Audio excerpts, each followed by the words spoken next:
Don't worry, we are friends.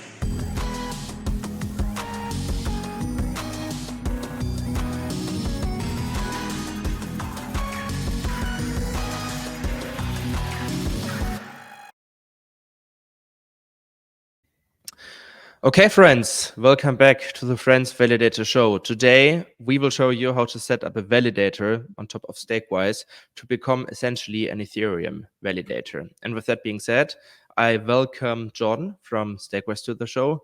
Jordan, thank you so much for joining once again after such a short period of time. Yeah, no worries. Thanks for having me back again so soon. Obviously, since we last spoke, V3 is now officially live. So we are open to node operators getting set up and coming to validate for the Ethereum network on our protocol, which is super exciting. And like as kind of a quick refresher, one of the main benefits actually of the V3 protocol is being able to liquid stake whilst staking on your own node. And so this is something which is not possible elsewhere. And on other protocols, you can stake, run a node for other people to stake onto, and you do earn revenues from that. But one of the biggest issues that we've kind of seen in the space is that solo stakers or people who run their own validators are unable to actually access liquid staking.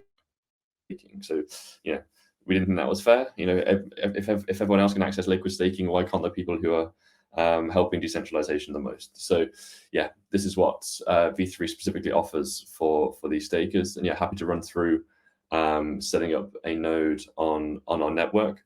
I guess the one thing the caveat here is this does assume some basic knowledge of running a node before. It's impossible to go through the complete node setup of getting your execution clients and what everything's set up. There's plenty of guides out there to kind of help with that. So this kind of assumes that you have your basic node up and running.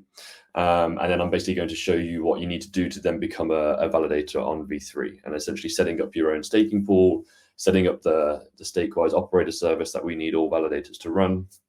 And then, yeah, just going from there, if that sounds good. Yeah, 100%. Let's do it. And if you want to get more context for Stakewise V3, we just recorded an interview very recently, so feel free to check that out. Link is in the show notes as always. But yeah, now let's have a look at how to set up a validator on Stakewise. Yeah, let's do it. Awesome. So, so this is the Stakewise UI, and as obviously, if you do go back and watch that other video, you'll hear me talking about the marketplace. And this is essentially the place where anybody can come in, launch their own staking pool, and the pool will be showed on this Vault marketplace. And this allows stakers to come in, cherry pick their preferred node operator. We obviously use Frens Validator as the example before, and come in and stake directly with Frens. Once you've staked, you can then mint a liquid staking token against your position. Now, this kind of flow is exactly the same as what we're going to do. So imagine you're a solo staker, and let's say you want to just stake your own capital, but in a liquid fashion. The method for doing so is creating a staking pool on V3, just like one of these pools. But the trick here is that actually you are the node operator operating for that pool. So yeah, you maintain full control of your node and the capital that gets staked onto your node. And the idea here is that you can stake onto your node through your staking pool. And because you've done it via the Stakewise platform, you'll be able to mint OSE, the liquid staking token. And so there's like a few things that you need to do in order to make this happen. As I mentioned, you need your node up and running. Plenty of guides out there to get that set up. There's a few other things you need to do. The first thing for this is to create your own staking pool, or vault, as we call them on V3. And so this is just on the testnet UI. You'll see the URL here, but creating a vault is very simple. It's all done via the UI, and I mean, I'll show you. It takes you literally a couple of minutes to do so. So there's a couple of parameters that you just need to set when you create your staking pool. The first is the capacity. I mean, it's default infinity. You don't need to. I wouldn't need to touch that. The vault fee this is what you will charge stakers when they stake into your vault.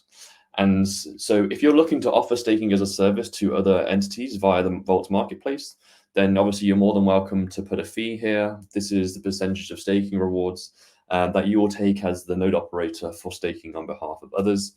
In this example, we're just going to be staking. So essentially a commission, right? Exactly.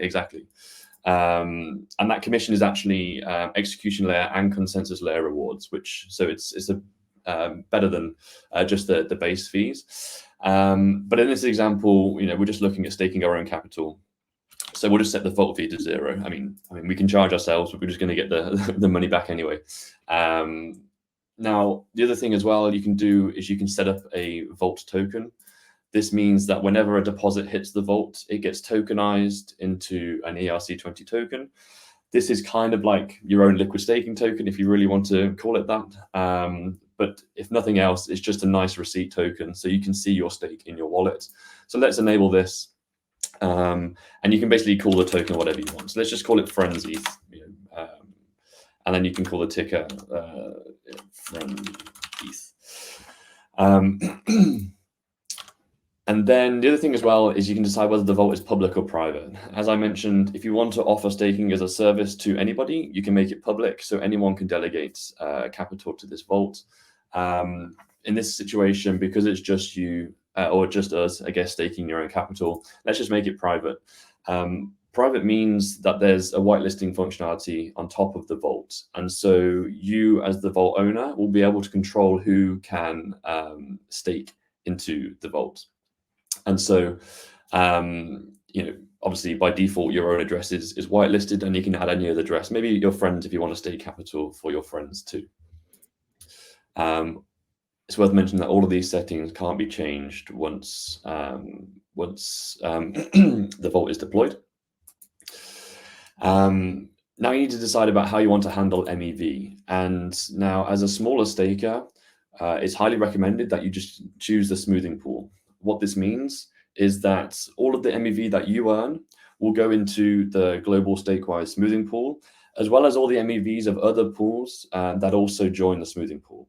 And what this means is that you get to tap into effectively the MEV of a much wider network. So as a quick recap, like MEV is very sporadic and volatile.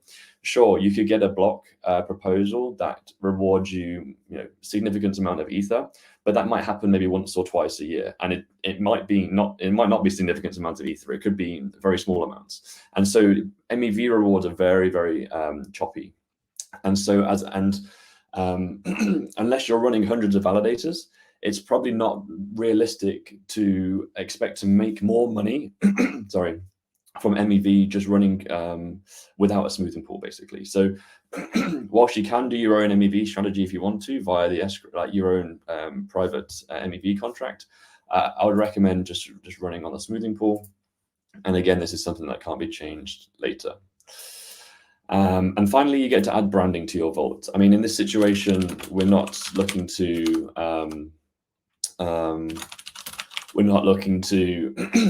attract staking deposits. So I'm just going to, but you can effectively, if you wanted to, create a very nice looking brand page like the Frens Validator one I just showed earlier, and continue. And so this is just a simple summary page here. Obviously, you can see all the settings that we've just configured, and now we can go ahead and create the vault. This is obviously an on-chain transaction. This one specifically is on testnet. Just waiting for this to go through. As I mentioned, just on-chain transaction. This is on testnet specifically, but yeah, you have to sign a transaction to create the vault. I'll do so now.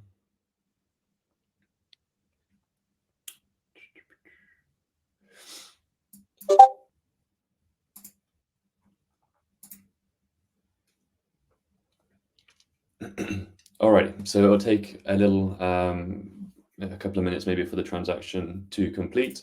But once it is complete, you'll be able to see, oh, here we go already. Awesome. Your staking pool is created. So now if I actually go to the main vault marketplace and actually search solo staker, yeah, there's already somebody else who's done this. But yeah, there's the vault we've just created. If you go to the operate tab, obviously you can see it. you can see it. This just lists all the pools, all the vaults that you've created yourself. And so now you have your own page, your own staking pool set up. And you'll notice the thing at the top here that says setup validators. You must configure validators to finish vault setup. So I could actually stake capital into this pool right now. The problem is that there's no node operators who are there set up ready to accept that capital and spin up validators on your behalf. And so this is where, again, you come in as the node operator. So the process for adding node operators to your vault is simply by uploading validator keys. So let me show you this.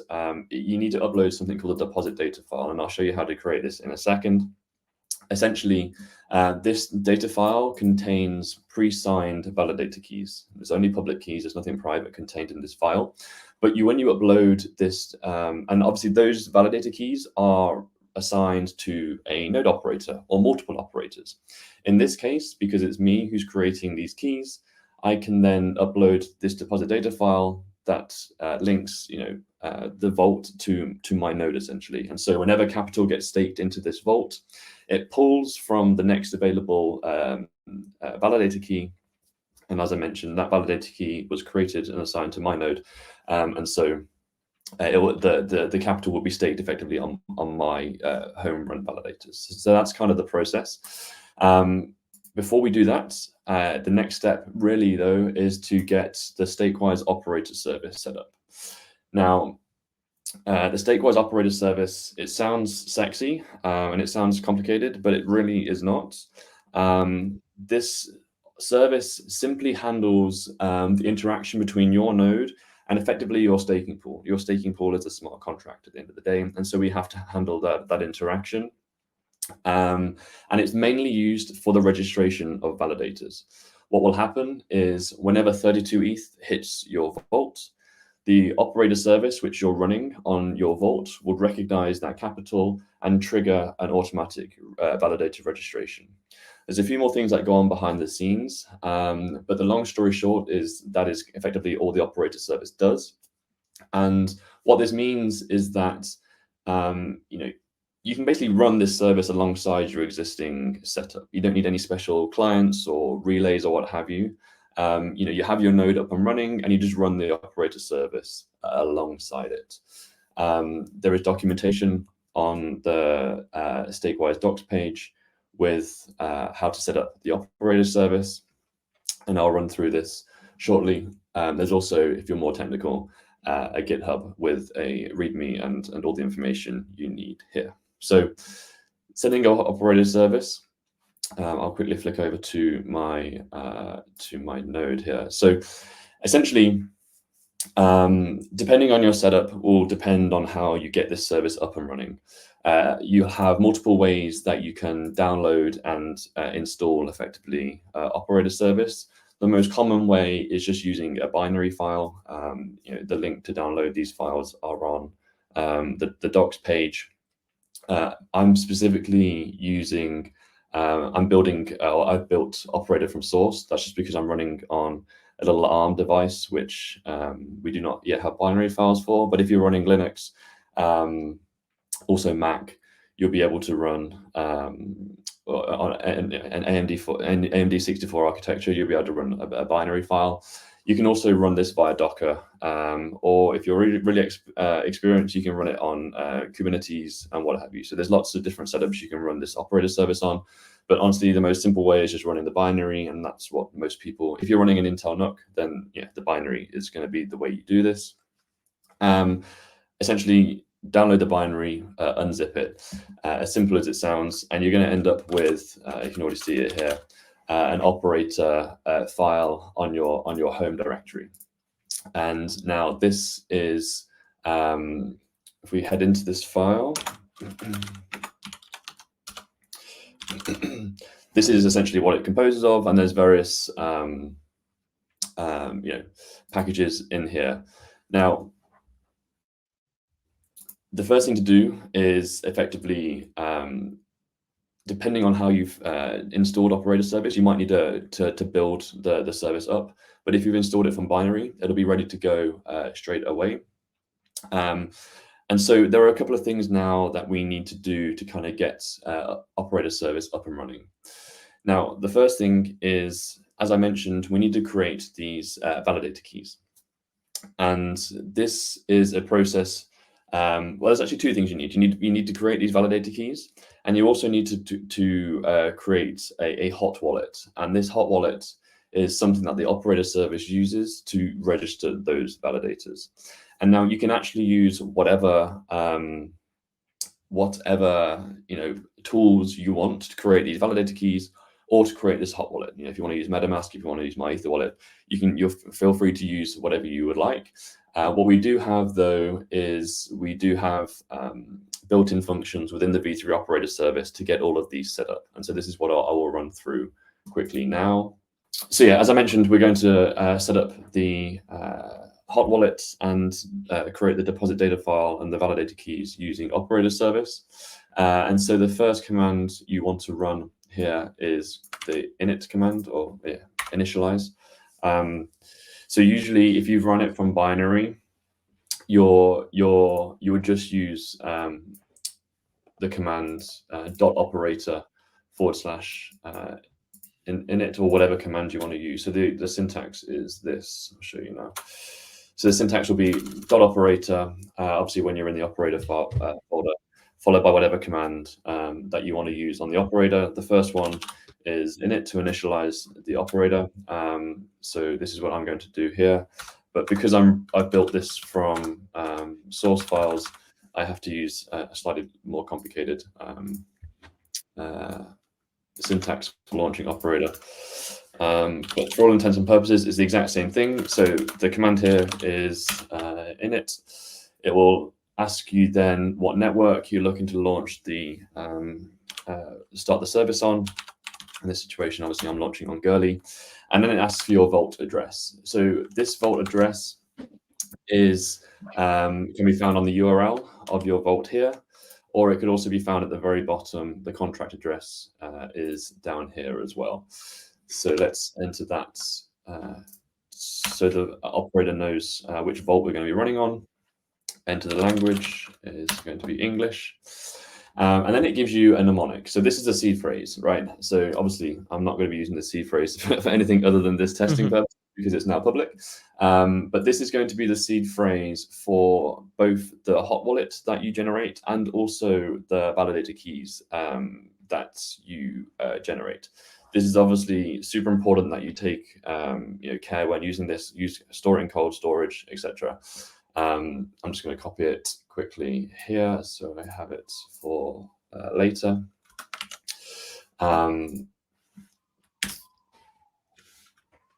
Asked you to confirm the mnemonic, and done. So what this means is I've now successfully initialized, as it says, the configuration for my vault. So I've now got a folder on my node, which is called my vault, or it's actually called the vault address. And this is where all the information is going to be stored for when I create my vault. So that's the first stage complete. The next stage then is creating the validator keys. So instead of the init command here, we're going to use create keys. Again, this is all written and documented on the Stakewise docs page. Again, you have to enter your vault address. Handily, it's just here, so I can copy and paste that. And let's say we want to generate, well, actually, let's just do one key. I'm not a whale. I've only got one validator. And again, the mnemonic for generating the keys. Now, again, you can actually use any mnemonic here. I'm just going to continue using the one that we generated earlier. And because I've only chosen one key, this should happen pretty quickly. So you'll see here it's generating the validator keys, and it's also generating the deposit data file. So the important thing here is to differentiate between key stores and the deposit data file. The key stores are where all the private keys of the validator are stored. And this is something where you might want to take extra safety precautions here. There's many ways you can have your private keys of your validator not actually on the same device as where you're running your clients. that's way too complicated for this tutorial, but it's just something to bear in mind. Same with the mnemonic, same with the key stores. You want to be taking extra care when you handle those pieces of information.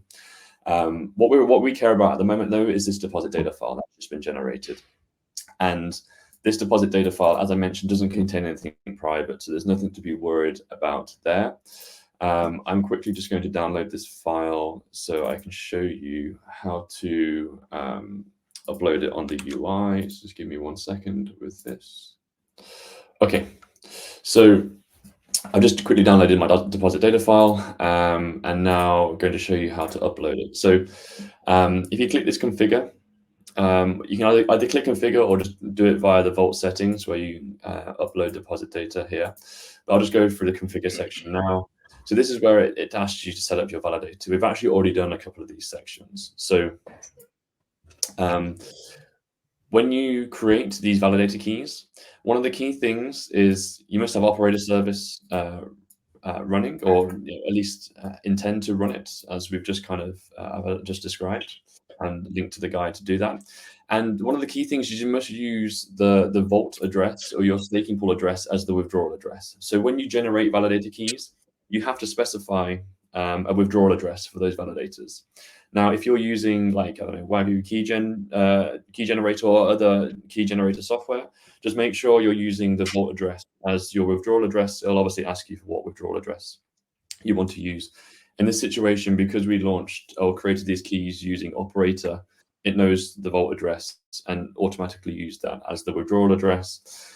And the other thing to mention here is that you also need to specify the fee recipient address for your validators. So this is something you configure within your consensus client.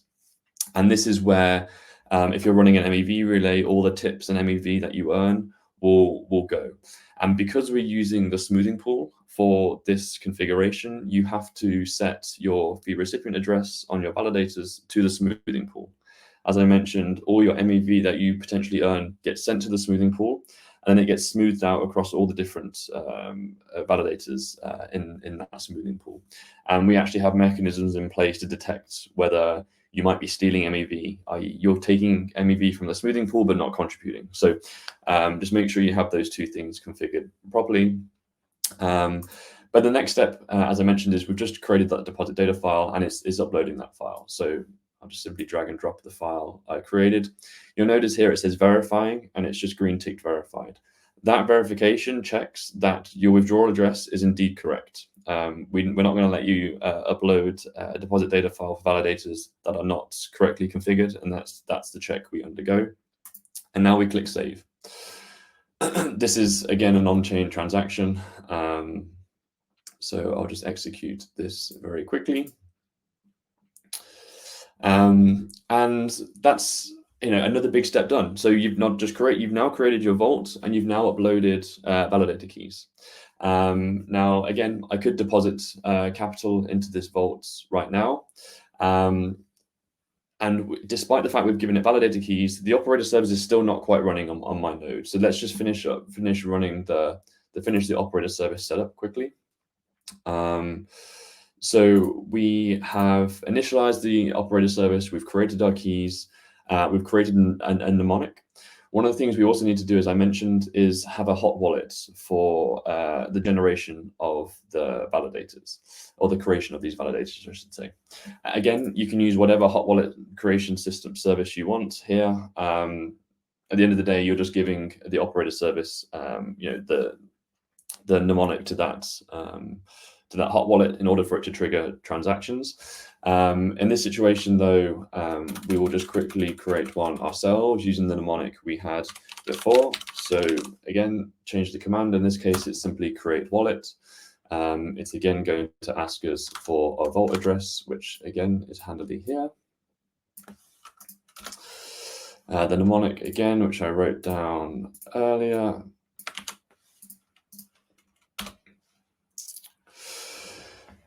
Okay, and so now what this has done is it's generated a hot wallet for us, and it saved the wallet and all the information that the operator service needs to actually access the wallet in the same folder that we created earlier. So in this folder here, this is specific to this staking pool. It contains both the key stores that we've generated, so your private validator keys. It also contains the deposit data file, i.e. the public keys, and it also contains information about the wallet. And again, this is where you can take extra steps. If you've got private information on private keys, that you can store them elsewhere, and just point your operator service to them remotely. And yeah, obviously one of the other important things as well is you need to give this wallet some ether. This is what will be used to trigger and register validators.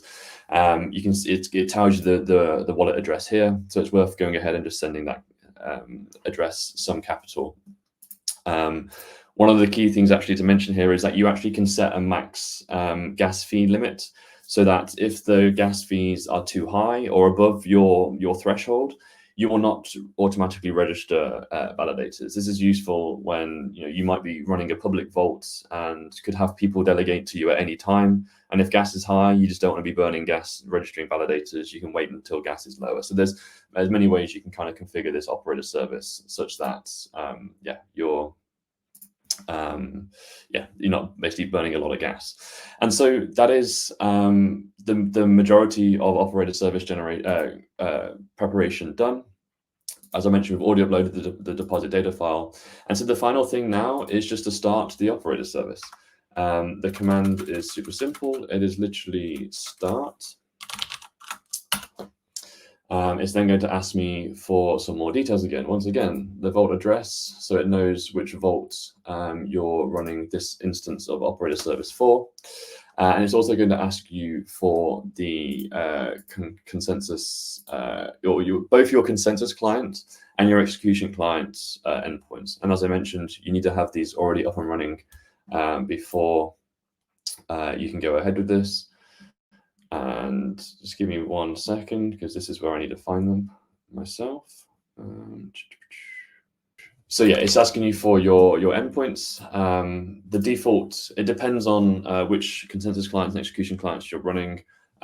This is just the default endpoint for Nimbus, which I happen to be running on my node. And then the same for the execution client. I am running Geth. I hear you. You're screaming. There's a lot of there's too much Geth usage on the network already. This is testnet. So I am just running Geth in this instance. And again, the default port for Geth is 8545. Alrighty. So now I knew this was going to happen. So my combined nodes are currently not synced. So that can something that can take a little bit of a while. So it's going to be failing to connect to these. As you can see, it's not yet completed synchronization. But once you have a synced execution and consensus level nodes, the operator service will run and simply run in the background. And as I mentioned, it just runs alongside this existing your existing architecture or your existing staking setup. Let's just assume the operator service is up and running without any problems. The next step then is to simply stake onto your node. So because it's a private vault that you're not going to get capital from anywhere else, you have to provide all the capital for one validator yourselves. So, and we've only generated one validator key. So in this case, I'm going to stake 32 ether into my vault. And again, sign the transaction. And what will happen here is that, as I mentioned, the operator service will register this validator automatically using the hot wallet that you've generated. And yeah, the validator will register on your node. And so this is effectively, you just spinning up a validator on your own node and staking on your own node through the Stakewise website. And so once this capital is staked, you won't be able to mint OSETH straight away. You need to wait for the validator to be activated. But that takes a couple of days, effectively, and then OSETH will be available for you to mint. And so you have the exact same trust assumptions, so to speak, for when you're staking on your own node anyway. The difference here is that there's just like a layer of smart contracts that sits on top of your node, which is this staking pool. And it's these smart contracts which then allow you to obviously mint a liquid staking token against your capital. And the other thing that's important to mention here on the security aspect is that you're in full control of your private keys or your validator, what have you. Like, again, there's no extra trust assumptions on the node operator side. Another thing to flag here is that yes, you do have a smart contract that is your capital is staked into, but you actually control the upgradability of that smart contract. So the way it works is, if ever we needed to make, so the majority, well, a lot of smart contracts on Stakewise V3 are immutable. That's important to us. What we couldn't make immutable, though, are these Vault smart contracts. And the reason for that is because whenever there are upgrades to Ethereum specifications, we have to be able to upgrade these smart contracts. For example, when the validator balance is going to be increased, or the max validator balance. But as somebody who's created my own staking pool like this, the process for upgrading this, if there is an upgrade to Ethereum, is the Stakewise DAO first approves an upgrade to be shipped, and then I have to approve it. So there's no way that anybody else can unilaterally upgrade my smart contract in a malicious manner. So even if like the Stakewise DAO did go down for whatever reason, or did get exploited, you still control the upgradability on your smart contract. So you'll be able to unstake your capital and reclaim it whenever you want. So that is literally the basics of downloading, configuring operator service, and getting it up and running, as well as creating a vault and uploading your deposit data. It's a very simple process. And if you're already experienced with running a node, this process, it should be very trivial to get everything up and running. On top of that, trust me, it took me way longer to set up my node for the first time than it did to become a node operator on Stakewise for the first time.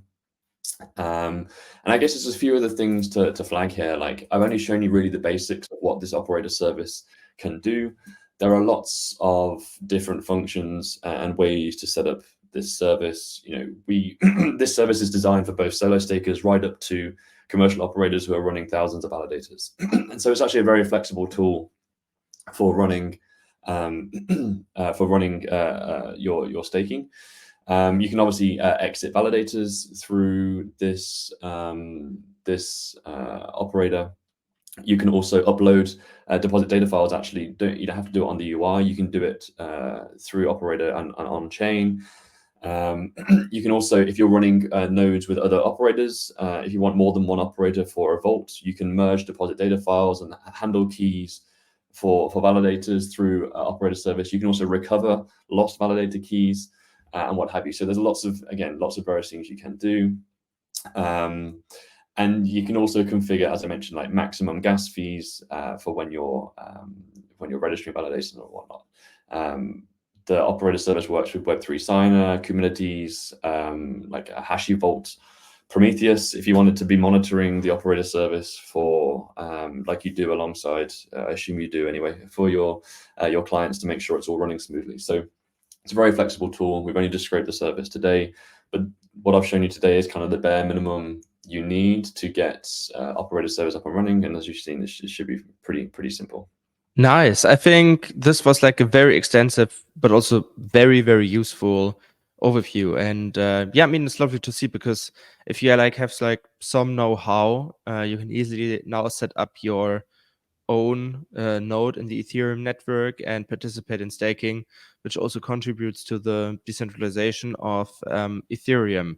So yeah, we will link all of the necessary docs in the show notes, of course. So if you want to dive deeper, please feel free to check it out. Again, if you need more context about Stakewise V3, also link in the description. You can watch our latest interview with Jordan. And yeah, besides that, follow Stakewise on x.com, follow them like on all the social media handles. I will also link their website in the description below. And yeah, Jordan, thank you so much for joining, and I hope I see you very soon on the Frens Validator YouTube show.